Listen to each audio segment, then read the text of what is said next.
Hey, it's Phil Ratcliffe with Rebel Financial. Thanks for tuning in again for our live stream. We're very lucky here to have Jim Pashovich. He's going to share with us his experience in food service and owning a food truck. So thanks so much, Jim. Thank you, Phil. For being here with us today.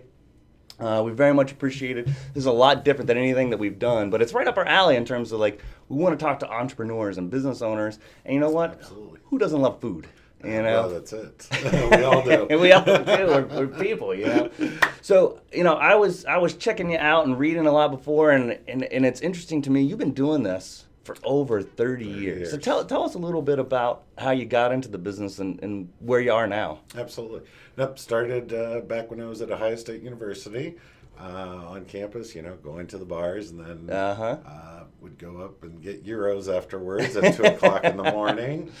And one day when I was downtown, just saw some hot dog carts down there, and I thought, you know what?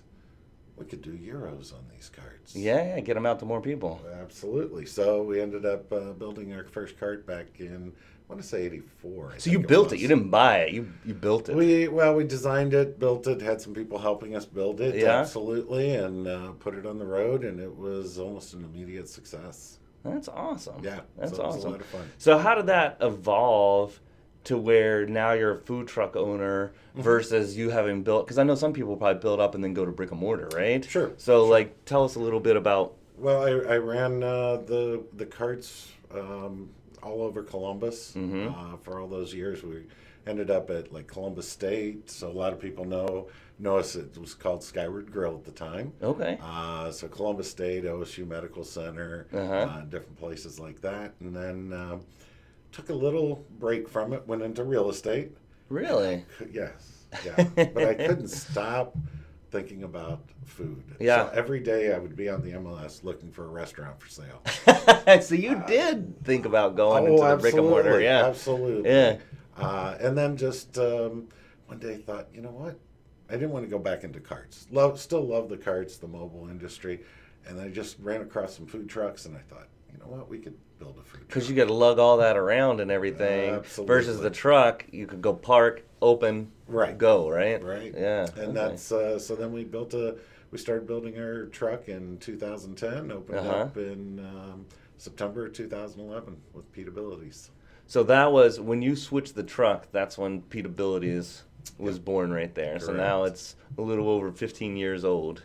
Well, Pitabilities is actually about 5 years old. Oh, 5 years old. 2011. I was thinking. Yeah. I was thinking 2001. You're fine.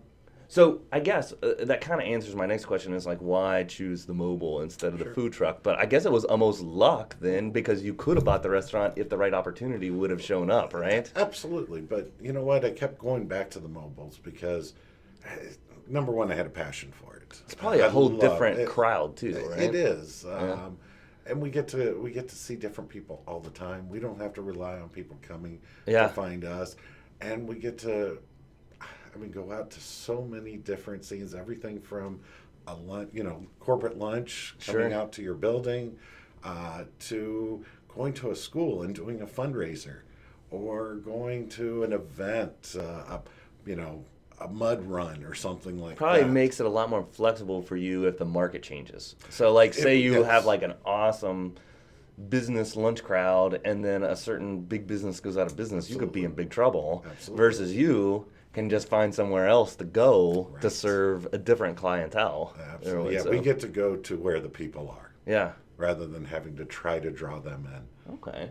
So what are some of the challenges in running a mobile food service company? Sure. Well, just along with what we were just saying, one of the big challenges is trying to find locations to go.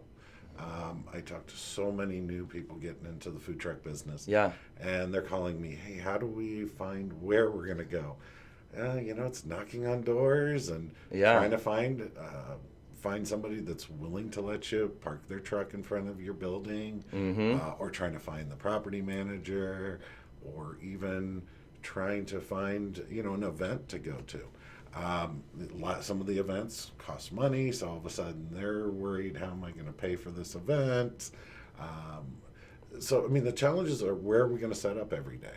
And then you make probably relationships, and some of those are go-to back and back Correct. again. Yeah. We start scheduling in like November for the following year. Wow. Yeah, that's smart. Yeah. A lot of our locations, we've got them scheduled for all of 2017 already. Yeah. So we know our schedule for certain locations already for the entire year. It's like we were talking about, I think before this broadcast, I was like, me and my wife like diners, drive-ins, and dives. And so, that is it's opened my eyes to food trucks a lot, because I've found that there's, like, just from watching them, so many passionate people about the food that they're producing. Maybe Guy Fieri will watch this and make a stop with you guys. Absolutely. Sometime. So I'm going to skip ahead to one of my other questions I'll put in there, because I think it leads to this.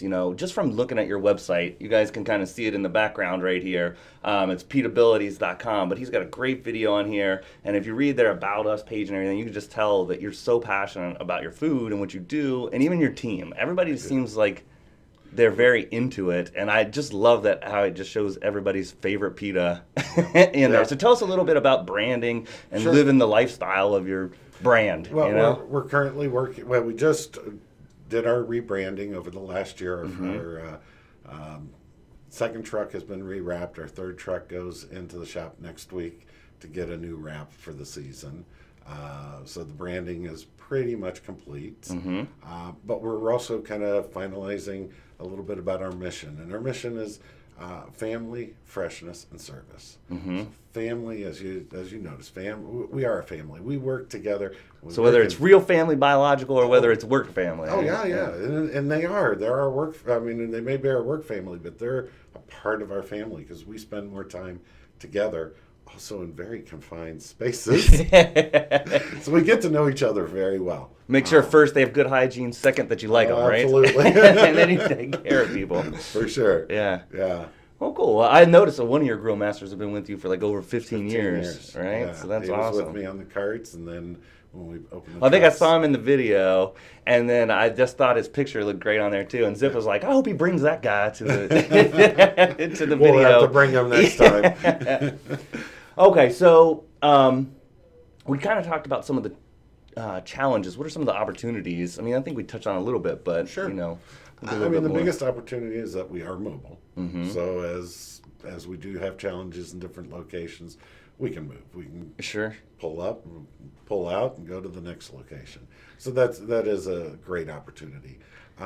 Currently, the food truck scene is very, very popular. Yeah. So that is. So there's more competition. Well, there's more competition, but it's also becoming a fun thing to do.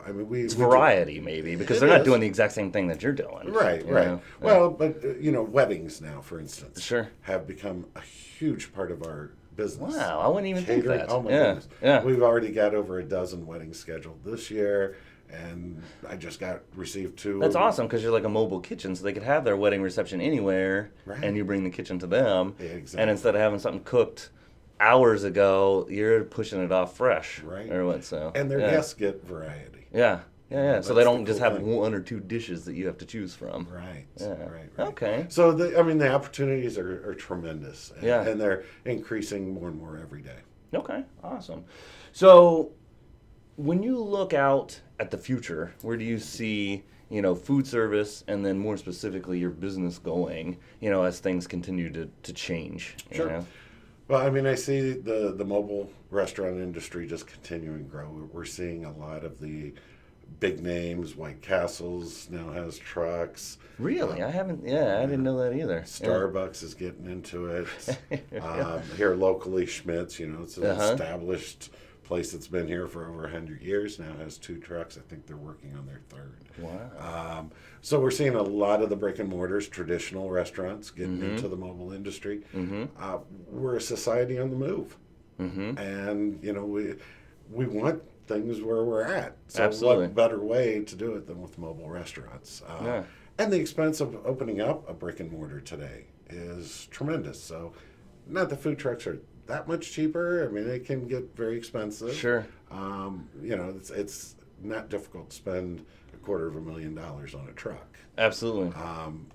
But it offers the opportunity not to be stuck in one location for It seems to me almost ideal for someone like you that is going to do something niche, that's passionate about what they do, because, I mean, you look at the statistics of something that's not a franchise, of what's the probability that it will close in failure is really high. You know, versus, I guess I don't really know the food truck industry, but it seems to me like you would have a lot more opportunity to find where your niche is appreciated rather than gambling on one place. Absolutely. You know? Yeah. And there have been a lot of truck owners that have gone from the mobile restaurant, the food truck, to the brick and mortars. Once they've already figured it out. Yeah, it's a great test or site. you build your following. You do. You know, to where then you've got a big fan base that you know will come to your restaurant later on down the road. Okay. I think I skipped a question that I want to come back to, because I think from your website and the awesome video that you have up here, you told me you're doing some new things with social media. So tell us just a little bit about, you know, how important and how you're using social media and video, and how important it is to your business. Well, we're social media driven, unfortunately, because we're mobile. Everybody's out and about. Yes. And as we were talking before the segment, everybody's on their phones, so social media is most of the time. Yeah.